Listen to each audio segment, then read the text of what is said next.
बिस्मिल्लाहिर्रहमानिर्रहीम। अस्सलाम वालेकुम डियर स्टूडेंट्स। आज हम जनरल साइंस क्लास 8th का 5th चैप्टर स्टार्ट करेंगे and this chapter is the periodic table. Periodic table को पढ़ने और समझने के लिए सबसे पहले आपको जो है ये बेसिक कुछ डेफिनेशंस पता होनी चाहिए, जिनमें आपके पास फर्स्ट ऑफ ऑल आ रही है एलिमेंट। एलिमेंट क्या है? An element is a substance which can not be split into 2 और मोर substances by any chemical change. यानी एलिमेंट एक ऐसा सब्सटेंस है जिसको आप किसी भी केमिकल रिएक्शन के ज़रिए ब्रेकअप नहीं कर सकते, छोटे पीसेस में तोड़ नहीं सकते।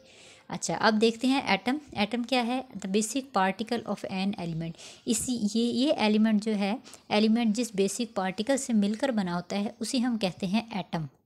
अच्छा, अब देखें वो कह रहे हैं all atoms of an element are similar. किसी एक एलिमेंट में मौजूद जो तमाम एटम्स होंगे वो सब एक ही जैसे होंगे, जबकि अगर एलिमेंट डिफरेंट है तो यकीनन उसके एटम दूसरे एलिमेंट के एटम से डिफरेंट होंगे।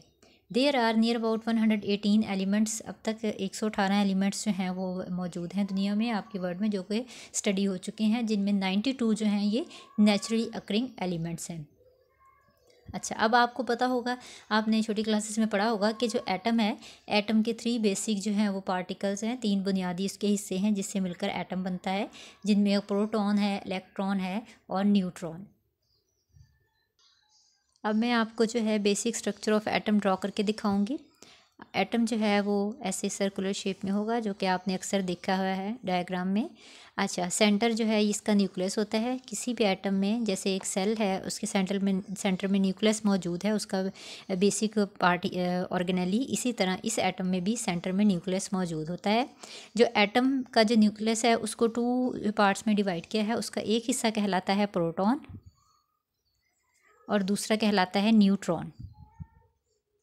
यानी कि एटम के न्यूक्लियस में प्रोटॉन और न्यूट्रॉन्स मौजूद होते हैं। अब जो प्रोटॉन्स है, अगर आप प्रोटॉन को देखें तो प्रोटॉन जो हैं they having positive charge.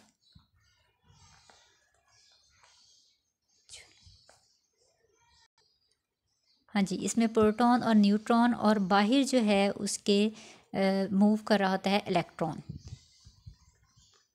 Electrons बाहर मूव कर रहे होते हैं। अब अगर आप इस एटम में देखें कि इसका जो प्रोटॉन है, जो कि उसके न्यूक्लियस में सेंटर में मौजूद है एटम के, प्रोटॉन के ऊपर पॉजिटिव चार्ज होता है,